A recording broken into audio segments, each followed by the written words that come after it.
അനുദിന വിശുദ്ധർ ഓഗസ്റ്റ് 31 വിശുദ്ധ റെയ്മണ്ട് നൊണ്ണാത്തൂസ്. സ്പെയിനിലെ പോർത്തല്ലയിലാണ് റെയ്മണ്ടിന്റെ ജനനം. ജന്മം നൽകുന്നതിന് മുമ്പ് അമ്മ മരിച്ചു. ഭക്തകൃത്യങ്ങളിലും കൃത്യനിർവഹണത്തിലുമായിരുന്നു ബാല്യത്തിൽ അദ്ദേഹത്തിന്റെ സംതൃപ്തി. പ്രായപൂർത്തി വന്നപ്പോൾ അടിമകളുടെ മോചനത്തിനുള്ള കാരുണ്യമാതാവിന്റെ സഭയിൽ അംഗമായി ചേർന്നു.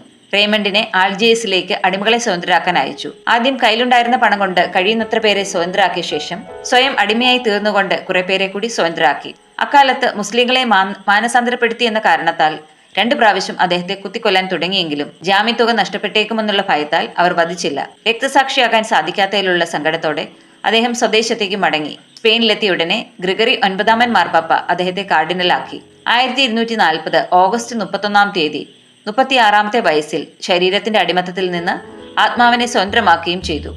1857 അലക്സാണ്ടർ 7 മാർപ്പാപ്പ അദ്ദേഹത്തെ വിശുദ്ധരുടെ ഗണത്തിലേക്ക് ഉയർത്തി.